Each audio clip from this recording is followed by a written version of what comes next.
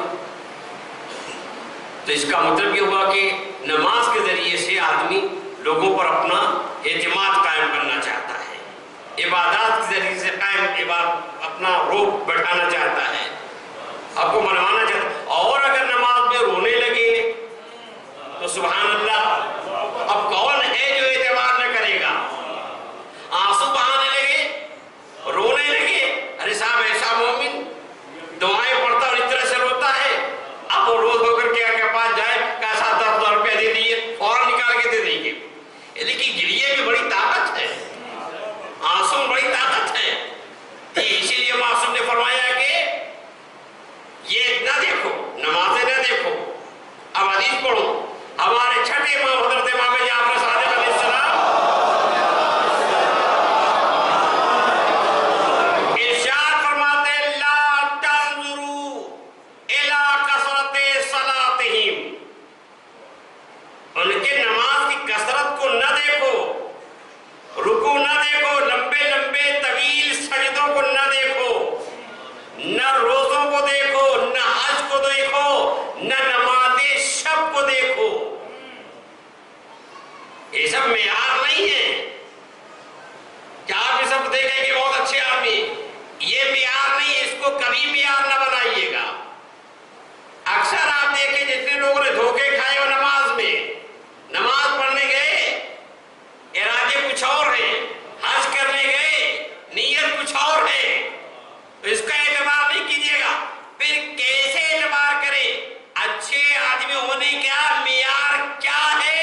امام فرماتے ہیں وَلَٰكِنِ انظُرْ إِلَىٰ صِدْقِ الْحَدِيثِ وَأَدَاءِ الْأَمَانَةِ، اچھے آدمی کا معیار یہ ہے کہ گفتگو میں سچا کتنا ہے، معاملات میں پکا کتنا ہے۔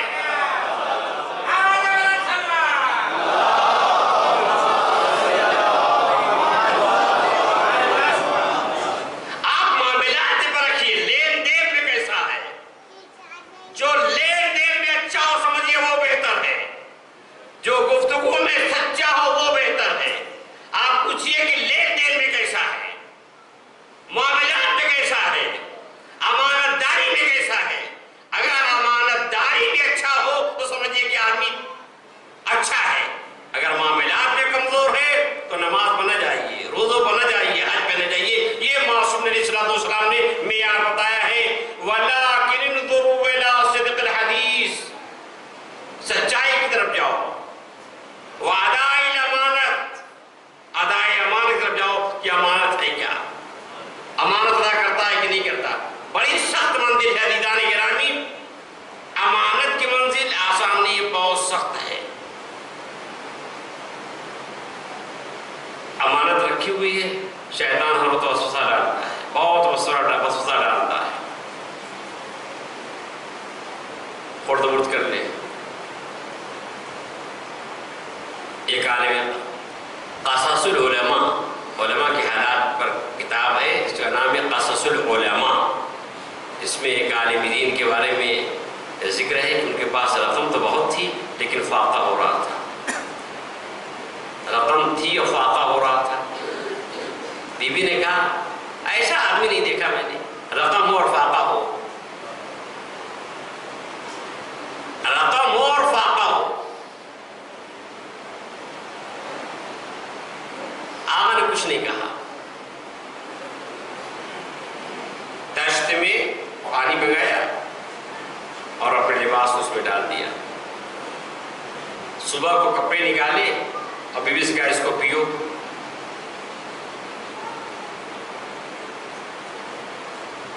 کیسی باتیں کر رہے ہیں آپ؟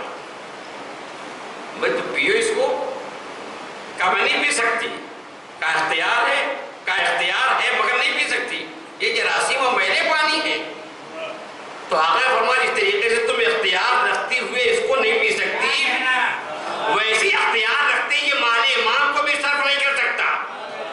یہ میرے لیے مال امام ویسے ہی حیثیت رکھتا جیسے تمہارے لیے پانی پینا. یہ تمہارے لیے جراثیم ہے، بیماری پیدا کرے گا. یہ پیسہ میرے روح کو بیمار کر دے گا، میری روح مریض ہو جائے گی. یہ ہے امانت داری.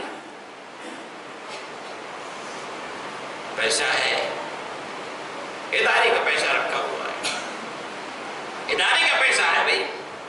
50,000 ادھر ادھر کر دوں میں، میرے کو کوئی شک بھی نہیں کرے گا. شک نہیں کرے گا کوئی. ادھر سے کر دوں نہ، کوئی شک نہیں کرے گا. لیکن میرے لیے آگ ہے، پیسہ آگ ہے، جب نہیں نہ مگر نتیجہ آگ ہے. انجمن کا پیسہ، امام بارگاہ کا پیسہ، مسجد کا پیسہ، خزانچی ہے، سب کچھ ہے. آپ چاہیں تو 50,000 ادھر ادھر کر دیں، کچھ نہیں ہوگا. لیکن سمجھیے آگ ہے. آپ نے اس پیسے کو کھایا، پیسہ نہیں کھایا، آگ کھایا. ہماری نگاہیں دیکھ نہیں رہی ہے مگر آگ کھایا. اب یہی وہ سخت منزل ہے جہاں پر امانت داری کی ضرورت ہے. یعنی اس کا مطلب امانت داری آسان نہیں ہے، جہاد نفس ہے. اس لیے کہ حدیث یہ کہتی ہے، قرآن کی آیتیں یہ بتاتی ہے، مَن یغدر، جو شخص خیانت کرے گا، مَن یغدر یأتی بما غل یوم القیامہ، جو شخص خیانت کرے گا، جس چیز کی خیانت کرے گا وہ قیامت میں لے کے آئے گا. تو اس لانے سے بہتر ہے کہ یہی آدمی ادا کر جائے. قرآن مَن یغدر یأتی بما غل، جو خیانت کرے گا، جس چیز کی خیانت کرے گا وہ لائے گا. یأتی بما غل یوم القیامہ، قیامت کے دن وہ لائے گا جو اس نے خیانت کی ہے. آپ دیکھیں کتنی سخت منزل ہے. اب میں ذرا سا ایک اور خاص بات کہنا چاہتا ہوں جس پر میں چاہوں گا کہ سب لوگ اس پر بھرپور توجہ کریں کہ امانت کیا ہے. خواتین بھی توجہ کریں، میرے نوجوان بھی توجہ کریں. ایک بار ایک صلوات ہی پڑھ لیں اور آپ آگے بھی آ جائیں.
وہ بچ نہیں سکتا، وہ دیکھے گا۔ اب یہاں سے پہنچنے کے بعد ایک امانت اور حضرت ارشاد فرماتے ہیں کہ من غسل میتا مومنا فعد فيه الامانة غفر له، جو شخص کسی مومن کی میت کو غسل دے چاہیے کہ وہ امانت کی رعایت کرے۔ جو عورت کسی مومنہ کو غسل دے وہ چاہیے کہ امانت داری کی رعایت کرے۔ میں زور دے کے یہ بات کہہ رہا ہوں کہ اس کو آپ ذہن میں رکھیے، نوجوان اس کو ذہن میں رکھیں، خواتین اس بات کو ذہن میں رکھیں کہ امام فرماتے من غسل میتا مومنا، جو کسی مومن میت کو غسل دے رہا ہو فعد فی الامانہ، اور اس میں امانت کا لحاظ رکھے، وہ غفر اللہ، وہ بخشا جائے گا، وہ معاف کر دیا جائے گا۔ امام علیہ السلام سے پوچھا گیا کیف یعد فی الامانہ، میت کے سلسلے میں امانت داری کیا ہے آقا؟ اے میرے مولا، میت کے سلسلے میں امانت داری کیا ہے؟ نہ وہ مال ہے نہ وہ راز ہے، یہ کون سی امانت داری ہے؟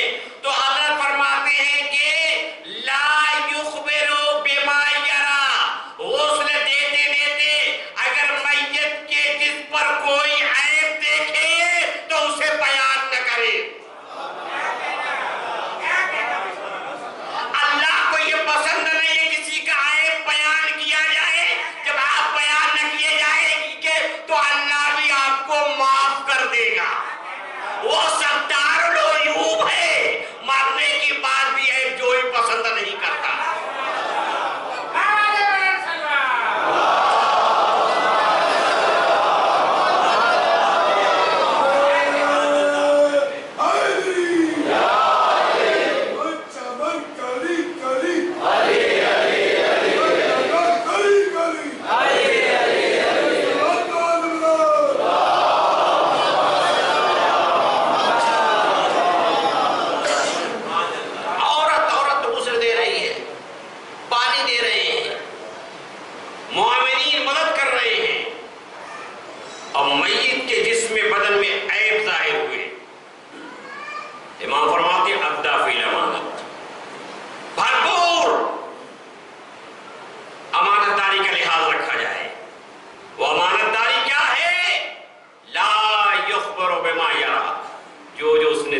خبر نہ کرے، خبر نہ دے، بتائے نہیں، تو اس کے عوض اللہ اس کی گناہوں کو معاف کر دے گا۔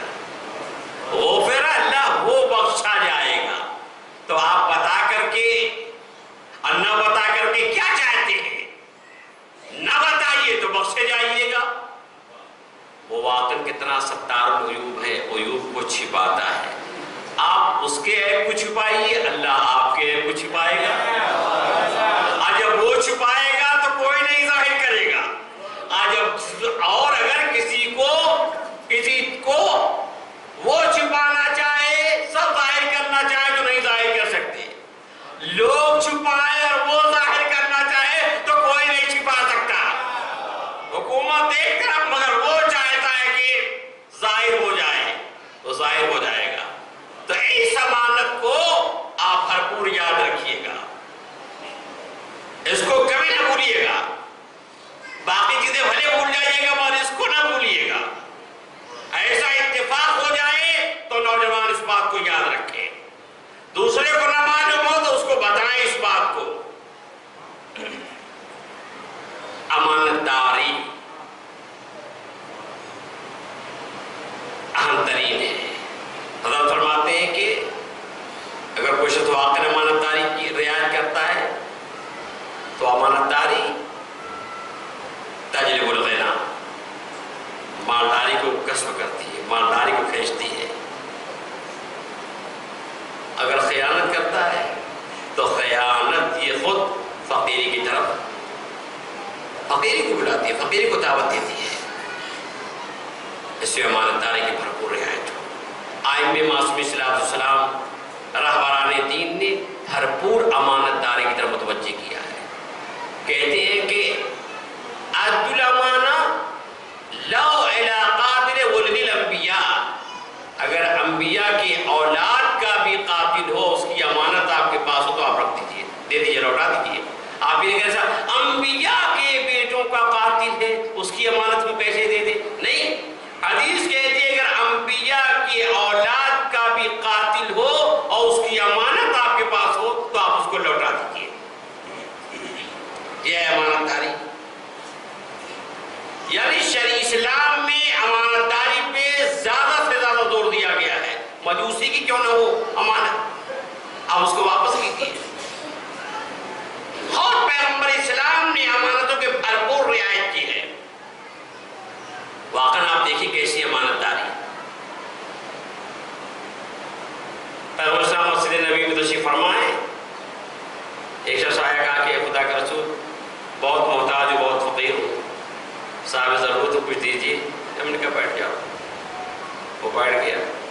اتنے میں دوسرا شخص آ گیا، اے خدا کے رسول میں بہت پریشان ہوں، پہلے بیٹھو، اللہ قادر ہے، کوئی بیٹھ گیا۔ تیسرا شخص آیا، اے خدا کے رسول کچھ عطا کیجیے، کہا بیٹھ جاؤ، اللہ قادر ہے، سب بیٹھ گئے۔ تھوڑی دیر کے بعد ایک شخص 12 سیر گیہوں لے کے آیا، کہا خدا کے رسول یہ زکوٰۃ ہے، یہ زکوٰۃ گیہوں ہے۔ پیغمبر صاحب نے 3 کلو ایک شخص کو دیا، دوسرے کو 3 کلو اور تیسرے کو 3 کلو، یہ لے کے غائب۔ 3 کلو بچ گیا۔ مغرب و عشاء کی نماز کے بعد حضور نے مسجد میں اعلان کیا، کیا کوئی مستحق ہے؟ سناٹا، کوئی نہیں آیا۔ ارے بھائی کیا کوئی مستحق ہے؟ یعنی اس کا اس وقت تک بڑی غیرت و خودداری تھی، بڑی غیرت و خودداری تھی، اور اگر آج اعلان ہو جائے تو شناخت مشکل ہو جائے گی کہ مستحق ہے کہ نہیں ہے، مستحق ہے کہ نہیں ہے۔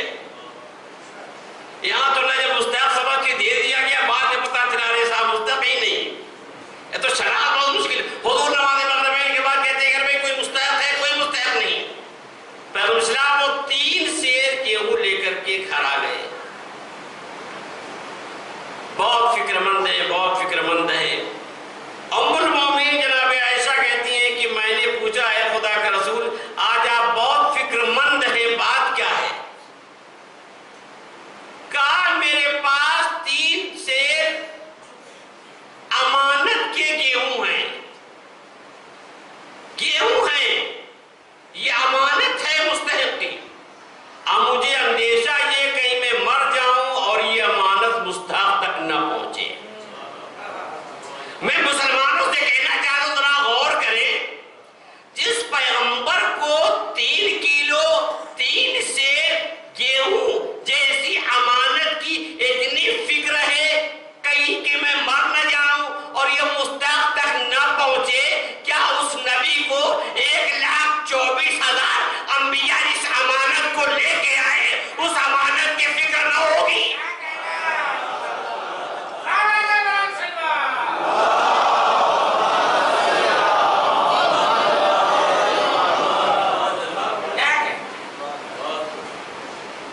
کہتے ہیں کہ صاحب نبی نے کسی کو بنایا ہی نہیں، اس نبی کو اتنی فکر ہو 3 سیر گیہوں کی صاحب یہ امانت کی ہے، یہ ہے سرکار خدیم اردو کی امانت داری۔ اور میں کیا عرض کروں، ایسا امانت دار، ایسا امانت دار کہ جس کے زبان مبارک سے ہم نے قرآن بھی سنا، حدیثیں بھی سنی۔ میں آپ سے یہ پوچھنا چاہتا ہوں کہ اگر پیغمبر اسلام نہ بتا دے کہ یہ قرآن ہے تو کیا آپ قرآن جانتے ہیں؟ یہ پیغمبر اسلام کی اعلیٰ درجے کی امانت داری تھی کہ کہا یہ خدا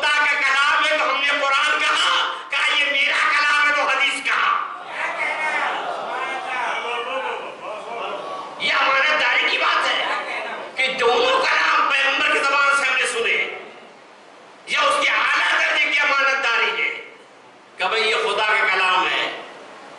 ہم نے کہا کہ قرآن، یہ میرا کلام ہے، ہم نے کہا حدیث۔ یہ ہے امانت داری پیغمبر اسلام کی۔ اگر آپ دیکھیں تو پیغمبر اسلام کی امانت داری کے بارے میں کفار و مشرکین امین کہتے ہیں اور اپنی امانتیں ان کے پاس لا کے رکھواتے ہیں۔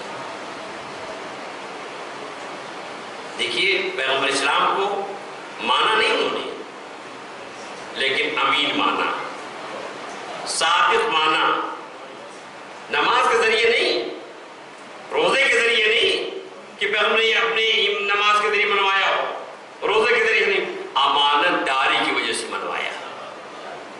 امانت داری، اور یہی نہیں، دیکھیں امانت داری کا اثر انسان کے دل و دماغ پر ہوتا ہے۔ امانت داری سے انسان مذہب قبول کرتا ہے۔ امانت داری میں اتنا اثر ہے۔ اب آپ دیکھیں کہ ایک آیت کریمہ آپ کے سامنے پیش کرتا ہوں امانت داری کے سلسلے میں، کہ مشرک بادشاہ جناب یوسف کے سلسلے میں کہتا اِنَّكَ الْيَوْمَ لَدَيْنَا مَكِينٌ امین، بے شک آج ہمارے نزدیک آپ باوقار اور امانت دار ہیں۔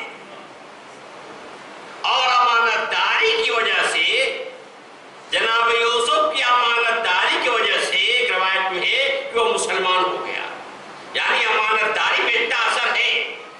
اب وہ جناب یوسف کی کون سی ایسی امانت داری تھی؟ دیکھیے امانت داری بہت مشکل ہے۔ میں نے کہا کہ سارے اسباب فراہم ہو اور انسان امین ہو، یہ بہت مشکل ہے۔ یعنی دوسرے لفظوں میں یہ کہوں کہ گناہ کے مقدمات فراہم ہو اور انسان امانت دار رہے، یہ بڑی بات ہے۔ لیکن جناب یوسف کا یہی کمال ہے۔ عزیز مصر کے یہاں پلے بڑھے، عزیز مصر کی بیوی نے یہ چاہا کہ یہ شریعت کے حدود کو توڑ دے۔ دیکھیں میں اس لفظوں کو آپ کے سامنے کس طرح پیش کر رہا ہوں۔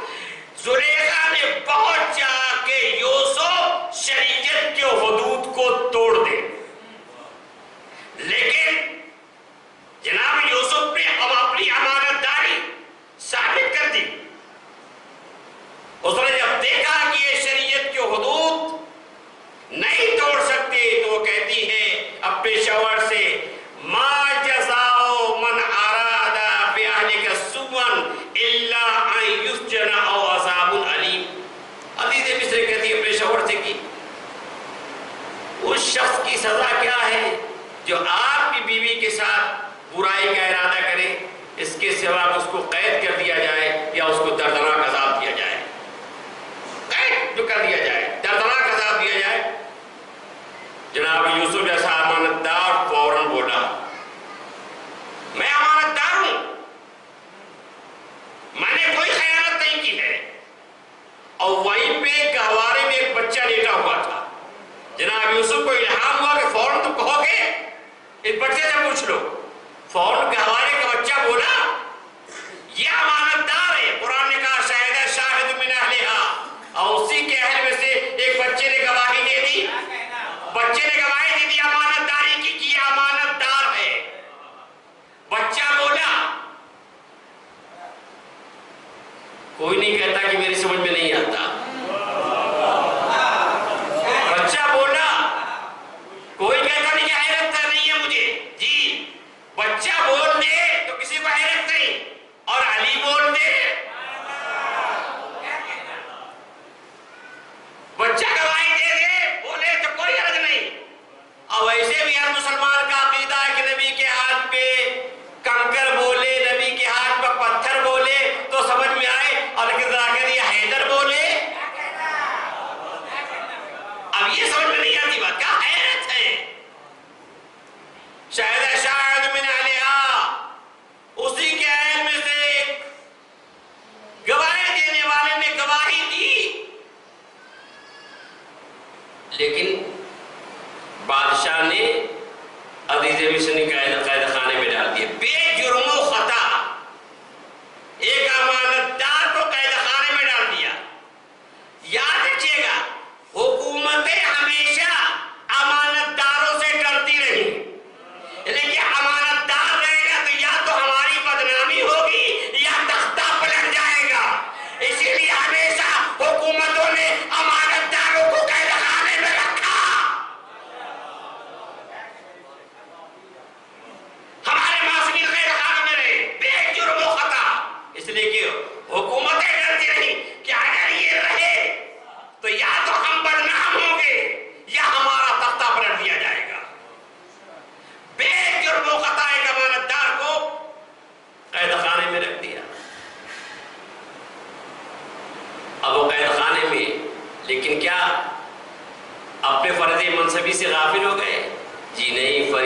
سبھی سے غافل نہیں ہے، وہاں بھی تبلیغ شروع ہے، قید خانے میں بھی تبلیغ شروع ہے، قید خانے میں بھی ہدایت کا کام جاری ہے۔ اچھا، مولائے کائنات نے نہج البلاغہ میں کسی گورنر کو خط لکھا تو اس میں حضرت نے فرمایا کہ ان عملک لیس بطعمہ، یہ جو کام ہے یہ لقمہ تر نہیں ہے، لیکنہ فی عنقک امانہ، یہ تمہاری گردن میں امانت ہے، یعنی جو ذمہ داری کسی کے سپرد کی جائے وہ ذمہ داری امانت ہے، یعنی اگر میرے ذمہ مدرسے سہلانے کی ذمہ داری ہے تو وہ امانت ہے، اب اس کا میں کو ضائع کر دوں۔ اگر آپ کو کسی اہم کام کی ذمہ داری سپرد کیا جائے تو آپ امین ہیں، وہ چیز امانت ہے۔ کہا اگر منصب نبوت ملا ہے تو یہ امانت ہے، اگر ہدایت کی ذمہ داری دی گئی ہے تو یہ امانت ہے۔ وہاں بھی قید خانے میں بھی تبلیغ کا کام شروع ہے۔ کتنے دن ہو رہے قید خانے میں؟ قید خانے میں کتنے دن رہے؟ 7 سال قید خانے میں رہے۔ بہت توجہ فرمائیے کہ 7 سال قید خانے میں رہے، کیسے نکلے؟ مشیت نے اسباب پیدا کیے، جی مشیت نے اسباب پیدا کیے۔ اب میں بڑی تفصیل میں نہیں جاؤں گا، بس مختصر طور پہ اپنے مطلب تک آؤں، جتنی ضرورت ہے اتنی بات آپ کے سامنے پیش کروں گا۔ کیسے اسباب پیش کیے؟ دیکھیے کیسے اسباب فراہم کیے۔ اسباب ایسے فراہم ہوئے کہ اسی قید خانے میں 2 قیدی اور تھے، ان 2 قیدیوں نے خواب دیکھا، جناب یوسف نے تعبیر پوچھی، جناب یوسف نے کہا بیت میں سے ایک کو سولی دی جائے گی اور ایک بادشاہ کا ساقی بنے گا۔ خیر بات تمام ہو گئی، دونوں قیدی باہر آئے، ایک کو سولی دی گئی اور ایک بادشاہ کا ساقی بن گیا۔ دیکھیے واقعی مشیت بھی کیسے کیسے اسباب پیدا کرتی ہے کہ آدمی واقعی لا فکر کرے نہیں پہنچ سکتا۔ اتفاق سے بادشاہ نے بھی خواب دیکھا، اور بادشاہ نے جو خواب دیکھا وہ خواب ایسا دیکھا کہ 7 موٹی تازی گایوں کو دبلی پتلی گائے کھا رہی ہیں، 7 ہری بالیاں ہیں اور 7 سوکھی ہوئی بالیاں ہیں۔ بادشاہ نے جب خواب دیکھا تو اپنے اراکین سلطنت سے پوچھا کہ اما اس خواب کی تم لوگ تعبیر بتاؤ، تعبیر کیا ہے؟ اب اس کو یاد آئے یوسف، کہتا ہے کہ بادشاہ سلامت قید خانے میں ایک شخص ہے جو تعبیر خواب بیان کرنا جانتا ہے۔ دیکھیے مشیت رہائی کی کیا کیا اسباب پیدا کرتی ہے، یہ ہے قدرت خدا، یہ ہے مشیت کے اسباب۔ کب مجھے اجازت دیجیے میں جاؤں قید خانے تک؟ صاحب وہ قید خانے آ گیا، اور جب قید خانے آ گیا تو کہتا ہے یوسف ایوہ صدیق، اے یوسف آپ ذرا تعبیر خواب بتائیے۔ خواب بیان کیا،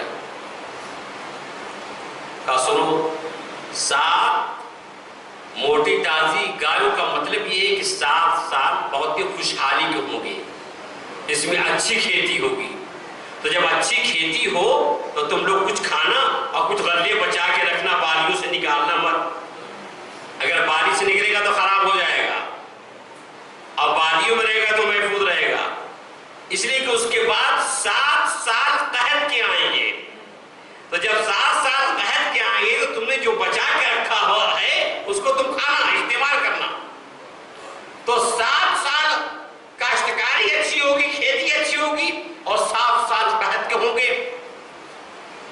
آپ شاید سوچتے ہوں کہ یہ امانت سے کہاں چلے گئے؟ نہیں، میں امانت ہی تک آ رہا ہوں۔ اور 1 سال بارش بہت اچھی ہوگی، انگور اچھے ہوں گے، لوگ اس کو نچوڑیں گے، شراب بنائیں گے۔ ایسا 15 سال کا منصوبہ لے کر کے وہ شخص آیا، بھئی تعبیر لائے، کہا جی میں تعبیر لے کے آیا، اور جو تعبیر بتائی 15 برس کا منصوبہ اور قحط سے بچنے کا سلیقہ و طریقہ بھی. بادشاہ نے فوراً کہا کہ جا کے لے آؤ، جاؤ اسے بلا کے لے آؤ دربار میں. قرآن کہتا ہے فلما جاء الرسول قال ارجع الى ربك، جب حکومت کا قاصد جناب یوسف کو بلانے کے لیے پہنچا تو جناب یوسف کہا قال ارجع الى ربك، پلٹ جا اپنے بادشاہ کے پاس، میں نہیں جاتا. کون ایسا ہے جو قید خانے کی رہائی کی خبر سن کے قید خانے سے نہ جائے؟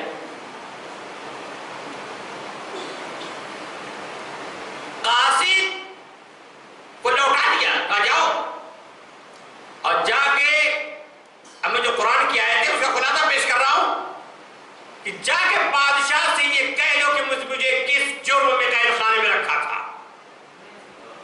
سارے مصر کی عورتوں سے پوچھے جن لوگوں نے اپنی انگلیاں کاٹی تھی کہ خطا کس کی تھی، مجھے کیوں رکھا گیا تھا قید خانے میں. دیکھیے یہ جناب یوسف کا حکمت عملی تھی. اگر جناب یوسف آ جاتے قید خانے سے تو ہر شخص ایک امانت دار کو مشکوک نگاہوں سے دیکھتا، مشکوک نگاہوں سے دیکھتا. جناب یوسف کا ایسے نہیں، پہلے تحقیق کی جائے میری خطا کیا تھی، میری غلطی کیا تھی. اب بادشاہ نے عورتوں کو بلایا، ان سے پوچھا. عورتوں نے کہا قلنا حاشا للہ ما علمنا علیہ من سوء وقالت امرأة العزیز الآن حصحص الحق انا راودته عن نفسه وانه لمن الصادقین. عورتوں نے کیا کہا؟ حاشا للہ ما علمنا علیہ من سوء، ہم نے اس پر کوئی برائی نہیں دیکھی. اب وہ عزیز مصر کی بیوی کہتی ہے اب تو حق واضح ہو گیا، حقیقت یہ ہے کہ میں نہیں چاہا تھا کہ یہ وہ شریعت کے حدود کو توڑ دے، مگر یہ بہت سچا ہے. اس کا مطلب یہ ہوا کہ جناب یوسف نے جب اپنے امانت داری اور پاک دامنی کا ایک ایک عورت سے کلمہ پڑھوا لیا تب آئے. اب یہاں تک جب بات پہنچ گئی ہے تو ایک بات اور کہوں. جناب یوسف اس وقت آئے جب عورتوں سے اپنی پاک دامنی اور اپنی امانت داری کا کلمہ پڑھوا لیا. اب اس کے بعد جب آئے ہیں تو بادشاہ کہتا ہے اِنَّكَ الْيَوْمَ لَدَيْنَا مَكِينٌ أَمِينٌ، اب آپ آج سے ہمارے یہاں پروقار اور امانت دار ہیں. یہ ہے امانت داری. اسلام دین ایسے امانت داروں کے ساتھ آیا ہے. دین کی امانت اللہ نے ایسے امانت داروں کے حوالے کی ہے، لہذا آخری نبی کے بعد ایسے ہی امانت دار ہو. اب یہاں تک پہنچنے کے بعد ایک بات کی طرف اور اشارہ کر دوں کہ جناب یوسف قید خانے سے اگر آ جاتے اور تحقیق نہ کراتے تو ہر شخص مشکوک نگاہوں سے دیکھتا. لہذا یہ بات ضروری تھی کہ وہ تحقیق کراتے. اب یہی سے ایک بات کہنا چاہتا ہوں کہ رہائی کے بعد اگر زینب کبریٰ فوراً مدینے آ جاتی تو یزید نواز یزید کے مظالم پر پردے ڈال دیتے.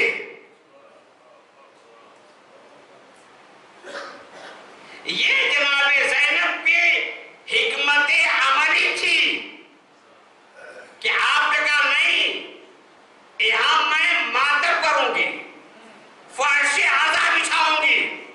یہ جناب زینب کی حکمت عملی ہے، ورنہ آج نہ فرش عزا ہوتی نہ ذکر ہوتا، یزید کے مظالم پر پردہ ڈال دیا جاتا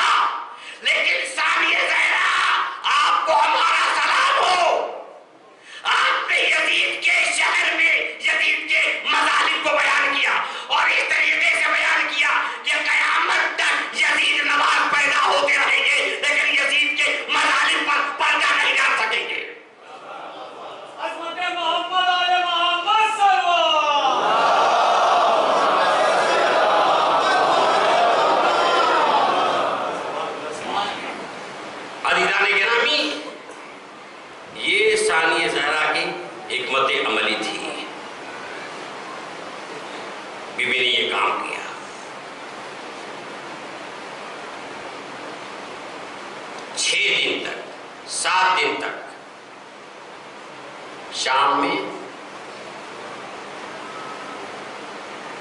فرش عزا بچھائی اور ماتم کیا، حقائق بیان کیے۔ حقائق اس لیے بیان کرنا ضروری تھا کہ شامیوں کے ذہن میں یہ بات بٹھا دی گئی تھی کہ حکومت کے خلاف ایک خارجی نے خروج کیا ہے،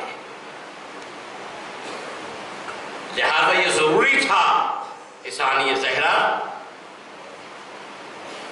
ان کے ذہنوں میں جو یہ بات رچی بسی تھی کہ خارجی نے خروج کیا، اس کو وہ دور کرے۔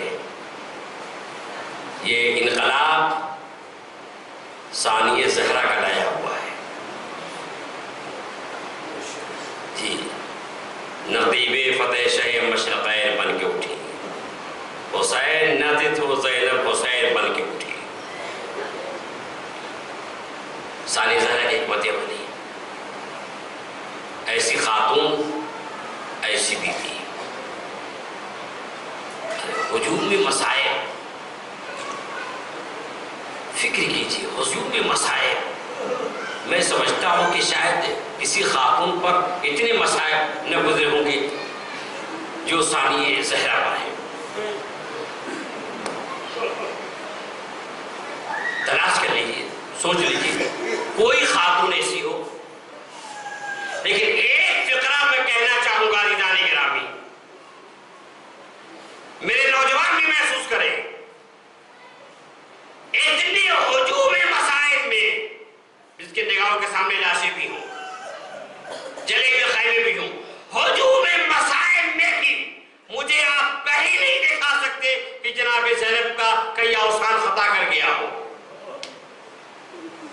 کہیں دماغی توازن کھو بیٹھی ہوں۔ ایسے حالات میں بھی، اللہ اکبر، ایسے حالات میں دل و دماغ کا قابو میں رہنا آسان نہیں ہے، بہت اہم منزل ہے۔ اللہ اکبر۔ ثانیہ زہرا بڑے کارنامے ہیں، امام کو پہچانوایا بھی ہے، امام کو بچایا بھی ہے۔ دردناک منظر، خیمے جل رہے ہیں، ایک خیمہ جلا، دوسرا خیمہ جلا، نگاہ تصور سے دیکھیے۔ حمید ابن مسلم کہتا ہے کہ میں نے دیکھا کہ ایک خیمہ جل رہا تھا اور اس کے باہر ایک بی بی جانا چاہتی ہے خیمے کے اندر، پھر رک جاتی ہے، جانا چاہتی ہے پھر رک جاتی ہے۔ شعلے بھڑک رہے تھے۔ حمید کہتا ہے کہ میں نے گھوڑا دوڑایا، ان کے پاس پہنچا اور میں نے کہا ماں وقوف کے ہاں ہونا، بی بی آپ یہاں کیوں کھڑی ہیں؟ والنار تشتعل، اور اس طرح سے شعلے بھڑک رہے ہیں۔ اب وہ بی بی کبھی دائیں طرف دیکھتی ہے، کہیں بائیں طرف دیکھتی ہے کہ اب یہ اپنے ہاتھ پھولے کے ایک دوسرے سے ملتی ہیں۔ کہتی جیسے ہی میں نے یہ کہا والنار تشتعل، شعلے بلند ہو رہے ہیں، آپ یہاں کیوں کھڑی ہیں؟ تو حضرت یاس سے کہا یا شیخ ان لنا علیلا فی هذه الخیمہ، میرا بیمار بھتیجا اس خیمے میں ہے، میرا بیمار بھتیجا اس خیمے میں ہے۔ حمید کہتا ہے کہ یہ بی بی نے کہا اور جلتے ہوئے خیمے میں گئی اور اپنے پشت پر بیمار بھتیجے کو لے کر کے آئی۔ یہ ثانیہ زہرا کا کردار ہے، کارنامہ ہے۔ امام کو پہچانوایا بھی ہے، امام کو بچایا بھی ہے۔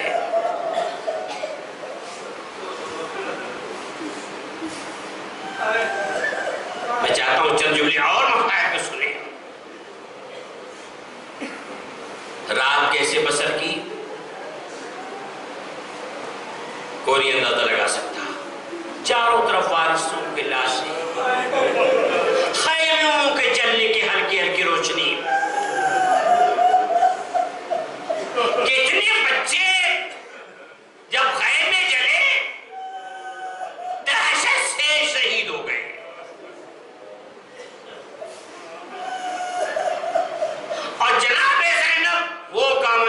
میری تھی جو جناب عباس انجام دیا کرتے تھے، جناب علی اکبر انجام دیا کرتے تھے۔ ایک بار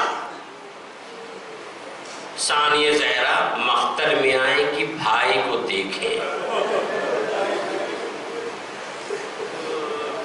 ایک ایک لاش کو دیکھ رہی ہیں، نہیں یہ میرے بھائی کا لاشا نہیں ہے،